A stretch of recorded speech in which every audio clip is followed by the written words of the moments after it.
우리 성도님들 한 여섯 동안 또 주님 은혜 가운데 평안하셨습니까? 우리 하나님 말씀 히브리서 2장 9절에 있는 말씀을 제가 올려놓았습니다. 우리 같이 한번 읽어보겠습니다. 시작.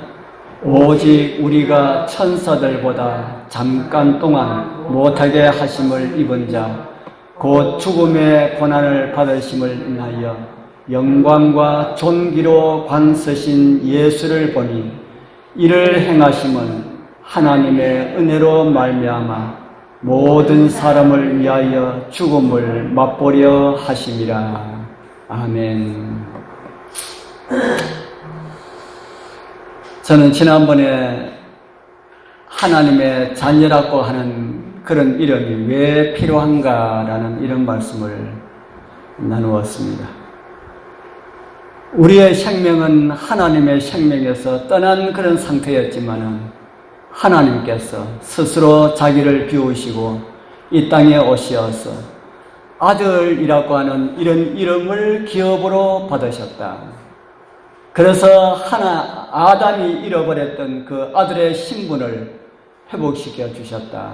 그런 사실을 지난번에 말씀을 드렸습니다. 이렇게 함으로 예수님은 가장 정당한 의미로 하나님의 나라를 상속받을 수 있는 그런 존재가 되었다. 하나님으로서가 아니라 하나님을 비우시고 사람 되어 오셔서 법적으로 아무런 하자가 없이 하나님의 나라를 상속받을 수 있는 그런 존재가 되었다. 그렇게 성경은 우리에게 가르쳐주고 있습니다. 오늘은 그 아들이라고 하는 이름이 얼마나 귀한 특권을 가지고 있는지 아들이라고 하는 이름과 관련된 그런 의미들을 좀 생각을 해보고자 합니다. 아들이라고 하는 이름은 기업이 되는 이름이라고 성경은 우리에게 가르쳐주고 있습니다. 기업이 되는 이름이기 때문에 천사보다 뛰어나다. 그 이름이 기업이 된다라고 하는 것은 아들이라고 하는 그런 이름을 가지고 있기 때문이다 하는 겁니다. 우리가 아까 읽은 히브리서에는 예수님은 이 기업을 얻기 위하여서 창조주께서 피조물인 천사보다 조금 못하게 되셨다. 그렇게 기록을 하고 있습니다. 그가 구속하여서 하나님의 영원한 아들을 삼으려고 하는 사람이 천사보다 못하기 때문에 예수님께서 천사보다 못한 우리와 같은 그런 처지로 내려오셨다. 그렇게 성경은 우리에게 말씀을 해주고 있습니다. 우리 히브리서 1장 4절에 있는 말씀은 또 이렇게 또 다른 면을 우리에게 말씀을 하고 있습니다. 저가 천사보다 얼마큼 뛰어남은, 아까 우리 히브리서 1장 9절입니까? 거기는 천사보다 잠깐 못하게 함을 입은 자라라는 이런 말씀이 있는데 히브리서 1장 4절은 천사보다 얼만큼 뛰어나다 이렇게 우리에게 가르쳐주고 있습니다. 얼만큼 뛰어남은 그 이유를 그 다음에 말씀을 하고 있는데 그 이유가 무엇이라 합니까? 그 뛰어남은 저희는 천사들보다 더욱 무엇을 얻었다 그랬습니까?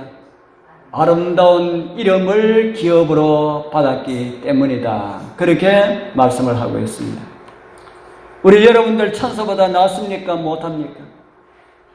우리 여러분들 천사보다 낫습니까? 못합니까?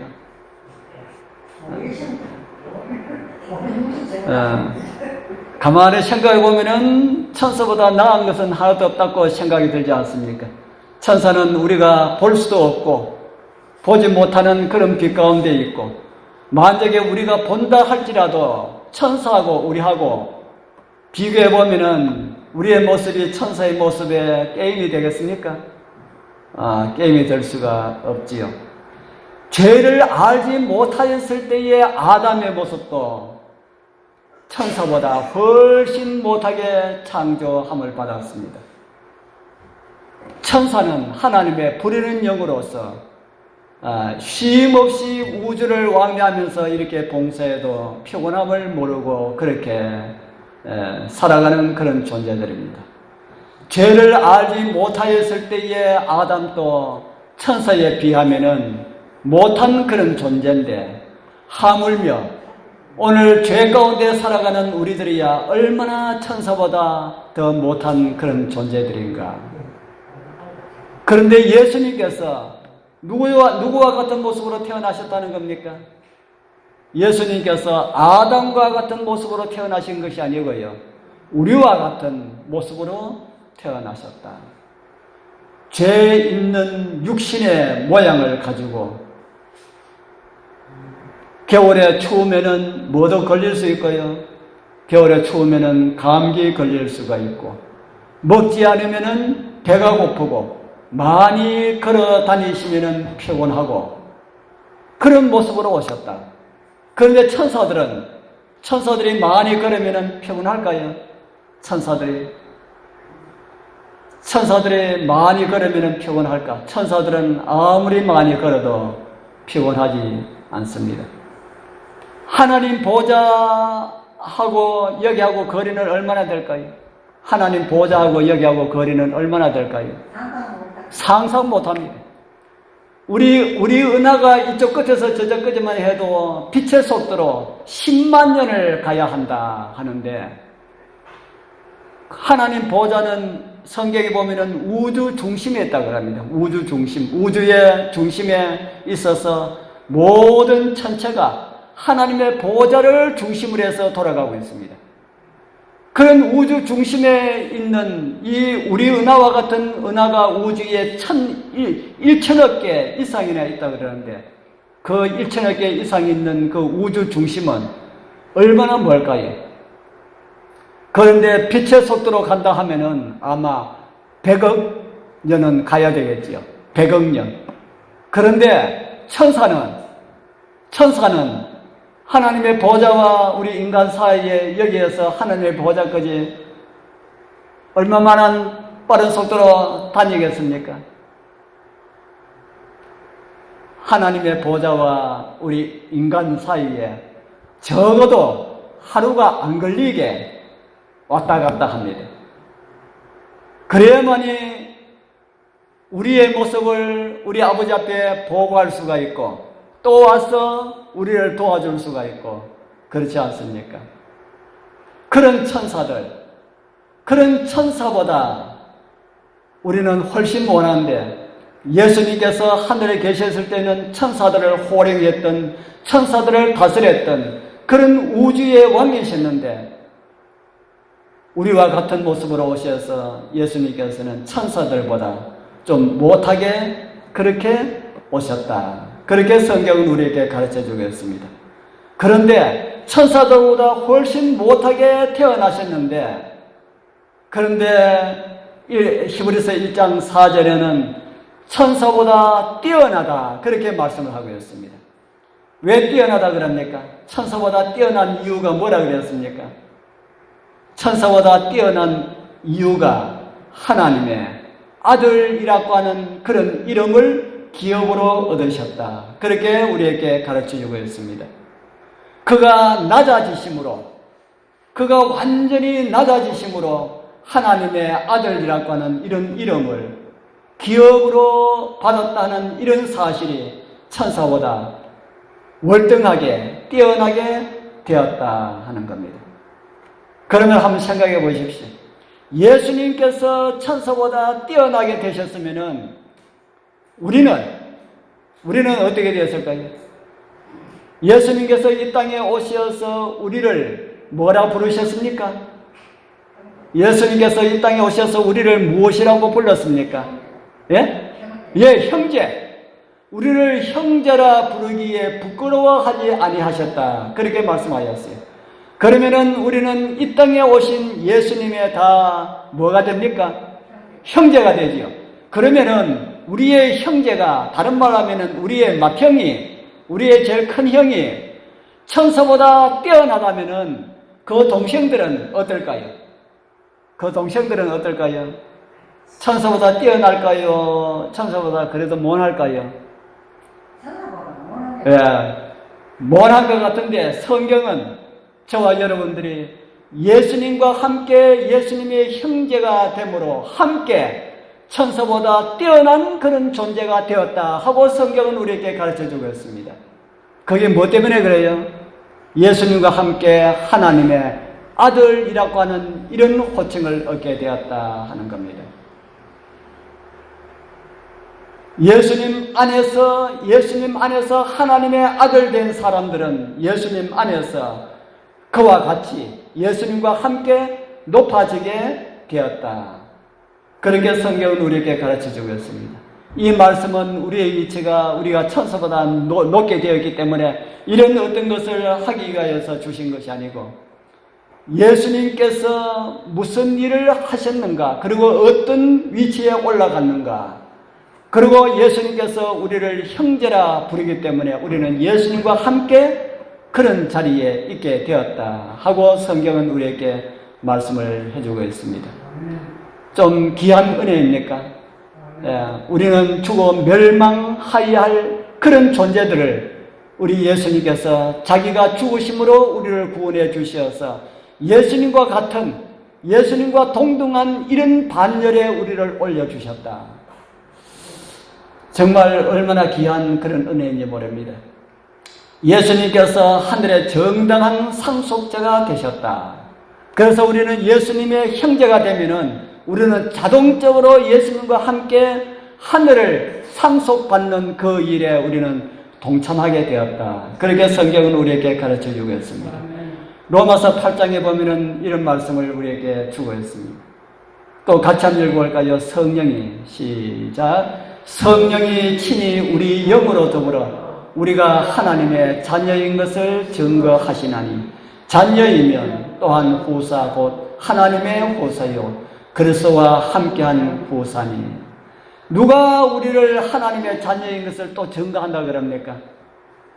누가 우리를 하나님의 자녀인 것을 증거한다 그래요? 성령이 친히 우리 영으로 더불어 우리가 하나님의 자녀인 것을 증거한다. 예수님과 함께한 후사다. 그렇게 말씀을 하고 있습니다. 그래서 예수님께서 받으시는 그런 기업의 은혜를 함께 예수님과 함께 공동으로 받게 된 그런 은혜를 우리가 입었다. 그렇게 성경은 우리에게 가르쳐주고 있습니다. 베드로전서 1장에도 이런 말씀을 우리에게 주고 있습니다. 여기는 썩지 않고 더럽지 않고 쇠하지 아니하는 기업을 있게 하셨다. 이것은 바로 곧 너희를 위하여 하늘에 간직하신 것이다. 그렇게 말씀을 하고 있습니다. 예수님께서 돌아가신 것은 누구를 위함이라고 합니까? 예수님께서 돌아가신 것은 누구를 위함이랄까요? 우리는 성경에 많은 말씀들을 찾아보지 않았습니까? 예수님께서 죽으신 것은 전혀 저와 여러분들을 위함이다. 예수님께서 그렇게 희생하신 것은 전적으로 우리를 위함이다. 그렇게 성경은 우리에게 가르쳐주고 있지 않습니까? 베드로는 이런 사실들을 말씀하면서 하늘에 간직되어 있는 그런 기업을 우리에게 주신 것이다 라고 그렇게 우리에게 말씀을 하고 있습니다. 그 기업의 자녀로서 하나님께서 우리에게 주시는 그 기업, 유업, 상속 이런 것이 하나님의 자녀로서 그런 것을 받을 수 있는 그런 은혜를 우리에게 주셨는데 이 은혜를 우리가 상실하면 안 되겠지요. 우리에게 그냥 값없이 우리에게 주셨는데 그것을 잃어버리면 안 된다 하는 겁니다. 잃어버릴 수가 있을까요? 우리가 그것을 잃어버릴 수가 있을까요? 잃어버릴 수가 있습니다. 어떻게 하면 잃어버릴 수가 있습니까? 주머니에 넣어둔 보물도 잘못하면 잊어버립니다. 그렇죠. 주머니에 넣어둔 것도 강도가 뺏어갈 수도 있고 또 이렇게 슬쩍 주머니에 설정하는 사람이 가져갈 수도 있고 우리가 잃어버릴 수도 있고. 그런데 우리가 가지고 있는 이 구원도 호시탐탐 우리가 구원받지 못하도록 노리는 그런 존재가 있습니다. 누굽니까? 사단. 그래서 사단은 우리가 기회만 주면은 사단이 우리에게 와가지고 그 구원을 잃어버리도록 하기 위하여서 그렇게 노력합니다. 그래서 하나님의 백성들이 정신 바짝 차리지 아니하면은 허리멍텅하게 그렇게 살아가면은 뭐 할 수 있겠다는 겁니까? 잃어버릴 수 있겠다는 겁니다. 그래서 우리 다른 거는 뭐 해도 다른 사람처럼 저 어디에 가서 전도하고 뭐 이렇게 그거는 뭐 하더라도 하나님께서 나를 위해서 죽으심으로 인하여서 오늘 우리로 하여금 하늘 기업을 얻게 하셨다라고 하는 이 사실만큼은 잊어버리지 마시라는 겁니다. 이거 잊어버리면 우리가 다 끝나는 겁니다. 어떤 일이 있어도 나를 구원하셔가지고 하늘에 앉혀 놓으실 그 일을 하기 위해서 예수님께서 십자가를 지셨는데 우리를 이 땅에서 예수님 잊지 아니하고 예수님 사랑 가운데 가면은 우리를 꼭 구원해 주실 것이다 라고 하는 이런 사실을 우리가 잊지 말자는 겁니다. 이거 잊어버리면은 사단의 미혹에 사단의 게임에 빠져들어서 우리 구원을 잃어버릴 수가 있다 하는 겁니다. 제가 지난번에 한번 말씀드린 것처럼 우주의 수도, 이 땅에 새 예루살렘이 내려오면은 이 땅은 우주의 수도가 됩니다.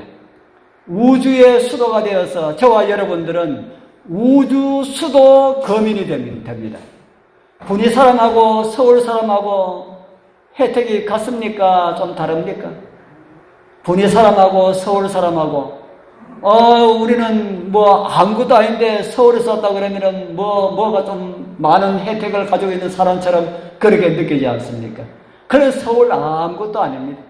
우주의 수도, 우주의 서울 시민이 될 수 있는 그런 자격을 하나님께서 우리에게 주셨다. 이 귀한 특권의 부르심에 어울리는 그런 성도로 살아가게 되길 바랍니다. 그것이 기업이고요. 그 다음에 아들로서 후사에 대한 특권을 우리에게 주셨다 하는 겁니다. 세상에서는 아들이 아니라도 상속을 줄 수 있고 상속을 받을 수가 있습니다. 아들이 하나인데 아들이 망나니 짓을 하고 나쁜 짓을 하고 그래도 아들이라고 상속을 주겠습니까? 아들이 하나 있는데 맨날 술 먹고 망나니 짓하고 나쁜 짓만 골라가 하는데 그래도 아들이라고 상속을 그래도 뭐 내 아들이니까 네가 해야 안 되겠나 하고 이렇게 주겠습니까? 좀 모자라는 사람들은 그렇게 줄 거예요. 그러나 정신이 바로 바뀐 사람은 안 줄 겁니다. 차라리 사회에 기부를 하더라도 아주 좋은 계약에 장학금으로 내어놓더라도 그런 아들에게는 주지 않을 것입니다. 반면에 아주 이렇게 어릴 때부터 이 전형아로 태어나서 아무것도 모르고 몇십 년이 지나도 이렇게 크지도 안 하고 성장도 안 하고 지적으로도 성장 안 하고 그러게 된 이런 아이한테라도 주겠습니까? 이런 아이한테 줘도 아무 소용이 없지요. 아무 소용이 없습니다. 하늘나라도 어떤 사람에게 주신다는 겁니까? 하늘나라도 하나님의 나라도 상속자의 훈련을 통하여서 기업을 이어받을 수가 있는 이런 자격이 주어질 때에 줍니다. 아들이라고 자녀라고 그냥 무조건 하고 주는 것이 아니다 하는 겁니다. 지난번에 우리 모임이 동심이라고 하는데 그 동심의 친구들이 모여가지고 뭐 또 그런 이야기를 합니다.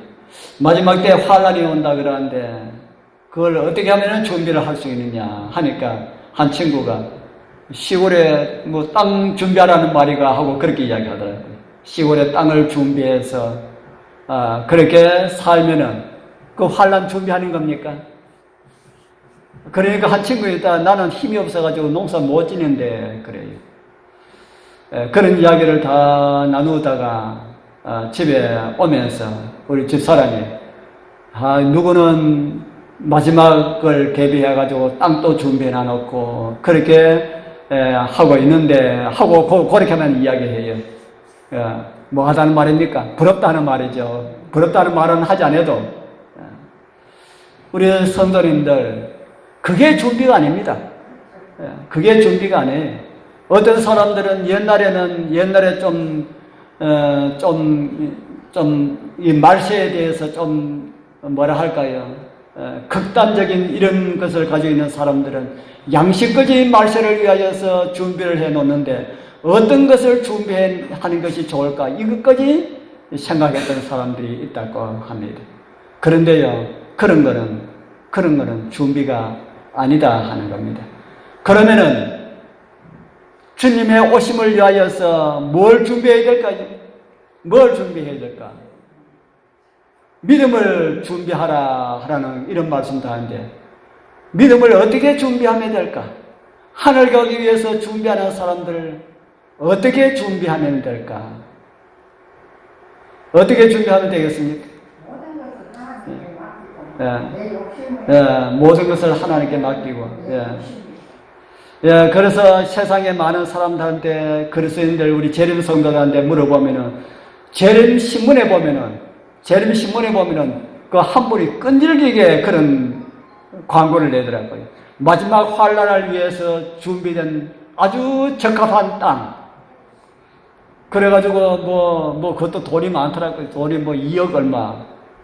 자기는 그거 팔아가지고 뭐 하려고 그러는지 모르겠습니다. 마지막 환란을 위해서 준비하는 땅. 그러면서 신문마다 계속해서 그런 것이 오더라고요. 그런 시골 생활이 준비가 아닙니다.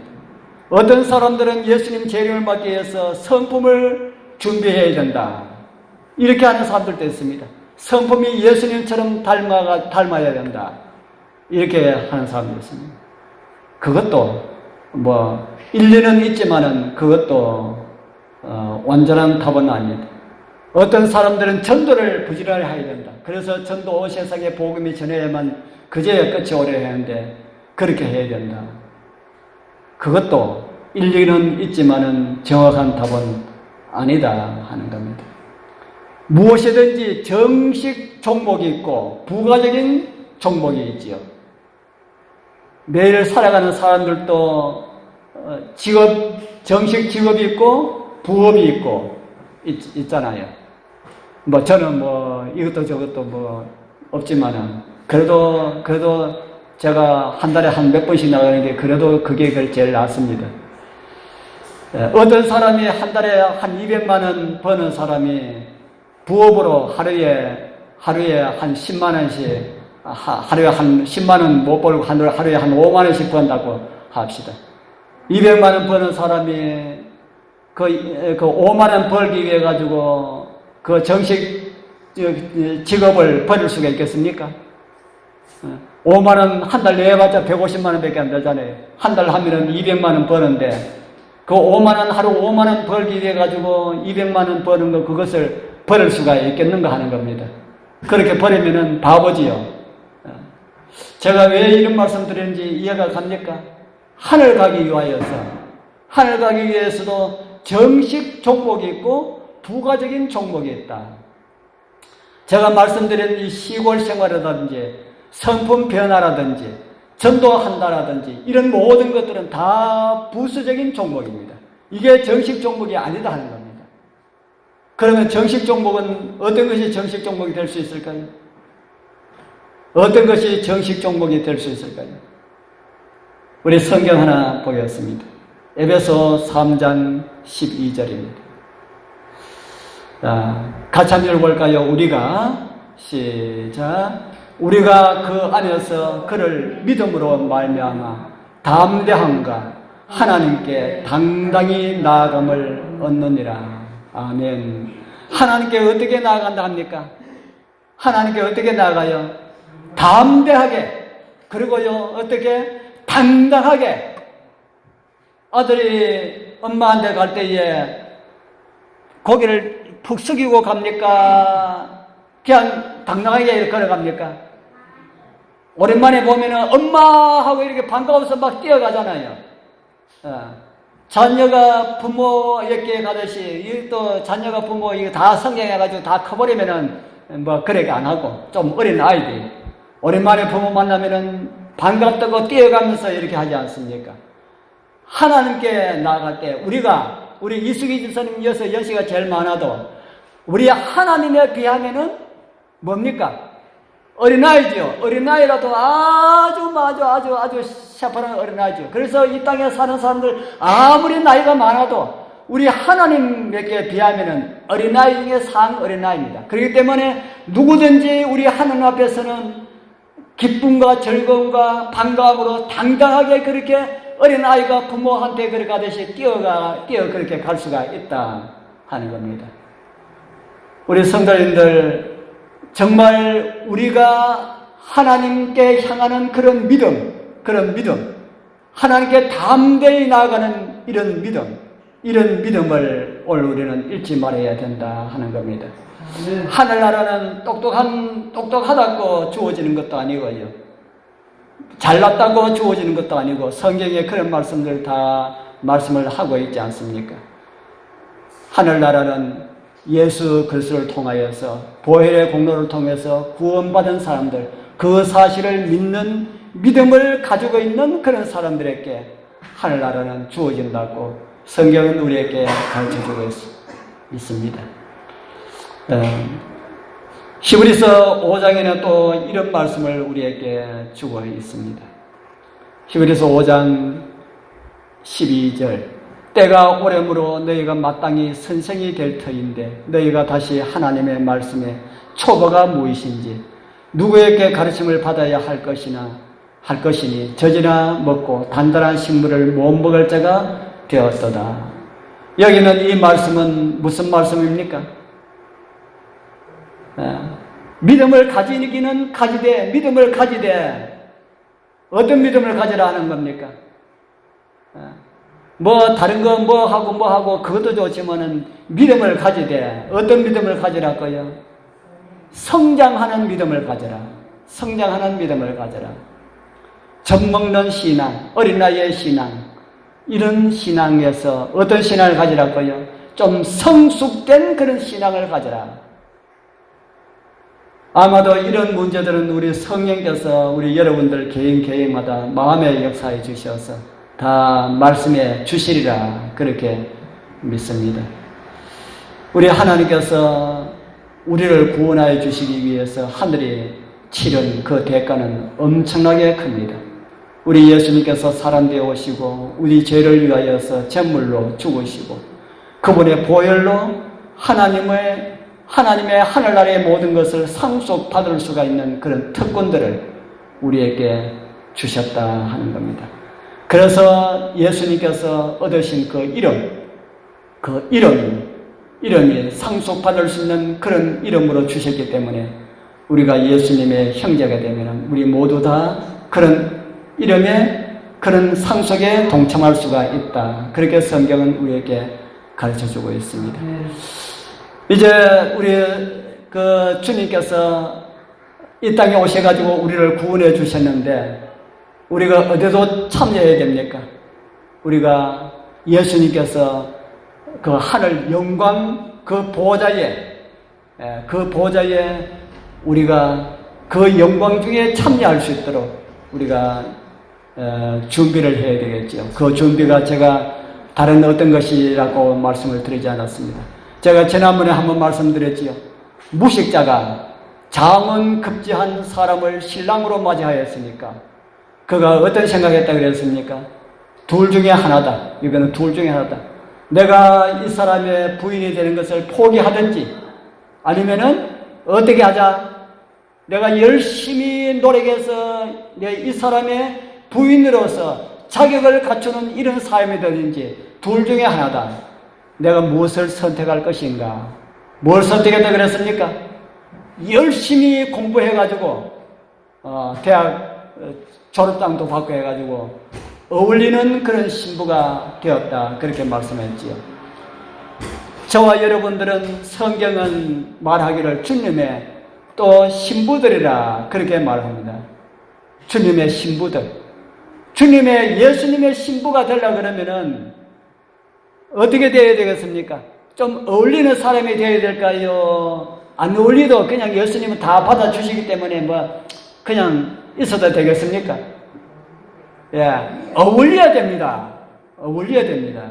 이 세상에서도 너무 기울어지면 안 되잖아요. 그래서 그 신부가 열심히 노력해가지고 어울릴 수 있도록 이렇게 하는 것처럼 우리도 어울려야 된다. 예수님께 어울려야 된다. 그 어울리는 것이 우리가 뭐 아무리 우리가 성장해도 예수님 몇 개만큼 성장할 수 있겠습니까? 그러나 인간의 수준에서 그 자리에서 만족하지 말고 우리의 믿음이 성장하는, 여기 우리 히브리서 5장 12절에 있는 말씀처럼 만날 젖먹는 그런 신앙에서 이제는 벗어나서 좀 단단한 그런 식물을 먹는 그런 신앙인이 되도록 하자. 그래서 우리 성도님들 시간이 가도 자라지 않는 이런 수준에서 벗어나자 하는 겁니다. 그래서 우리 주님 오시는 날 우리의 믿음은 어린아이의 믿음의 수준이 아니라 성숙된 그런 믿음으로 우리 주님을 맞이해야 되지 않겠습니까? 우리가 그때도 우리가 아이고 예수님이 뭐 누구신지 아직 잘 모르겠습니다 이렇게 하면은 예수님 그런데 가자 하라 하다가 예수님 손 놓을 것 같아요. 우리 지금은 좀 못해도 괜찮습니다. 지금은 우리가 좀 부족해도 괜찮고 좀 못해도 괜찮고 괜찮습니다. 왜냐하면 지금은 연습하는 기간이거든요. 뭐 하기 위해서 연습하는 기간입니까? 우리의 믿음 아주 성숙된 이런 믿음으로 하늘에 주님 오신 날 함께 하늘에 가기 위하여서 연습하는 그런 기간입니다. 그렇기 때문에 지금은 연습하다 실패해도 괜찮고 잘 못해도 괜찮고 그래요. 아무도 이야기하는 사람 없습니다. 그러나 우리 주님께서 오시는 그날에는 연습하지 못한 사람은 주님의 손 못 잡고 하늘에 못 따라간다 하는 겁니다. 우리 이 땅에서 우리가 연습 잘 하게 되길 바랍니다. 교회 오시는 연습도 많이 하시고요. 집에서 성경 보는 것도 연습하시고요. 성경 듣는 것도 연습하시고 하나님의 말씀을 생각하는 것도 연습을 좀 하시고 이렇게 해서 정말 우리 주님을 실망시키는 사람이 되지 말자. 그래서 우리 모두가 주님을 닮고자 하는 이런 마음 가지고 있으면 그렇게 됩니다. 늘 예수님 생각하고 예수님 바라보는 것이 예수님 생각하는 것이거든요. 예수님 바라보고 예수님 생각하고 하나님 말씀 생각하고 바르게 살아야겠다라고 하는 이런 것이 다 믿음의 연습들입니다. 이런 믿음의 연습들을 하여서 정말 세상을 포기하는 것도 또 연습해야 됩니다. 세상 포기하는 거 잘 안 되지요. 세상 포기하는 거 잘 안 됩니다. 너는 포기했나 하고 그렇게 물으실지 모르지만 저는 하면 벌써 오래전에 저는 포기했습니다. 진짜 세상 포기하는 거 연습하십시오. 그래서 세상 포기해야 됩니다. 이 세상에 거 우리가 열심히 돈 모아가지고 그 돈 가지고 하늘에 가는 거 아니지 않습니까? 다 이 세상에 거 결국 다 버릴 겁니다. 이 세상 포기하는 것도 연습하고 매일 아침마다 주님을 사모하는 것, 정말 주님 저 좋아합니다 하는 것, 주님 사모하는 것도 연습하고 그렇게 해서 우리 주님 오실 때는 진짜 주님만 보면은 너무 좋아가지고 공중에도 막 달려서 뛰어가고 싶을 정도로 그렇게 한 사람들이 주님을 맞이하게 될 것입니다. 우리 모두 그런 준비를 해서 우리 주님 오시는 그날 하나님의 은혜를 헛되이 보내지 아니하고 함께 우리 기쁨으로 주님을 영접하는 그 자리에 꼭 참여하게 되길 축복합니다.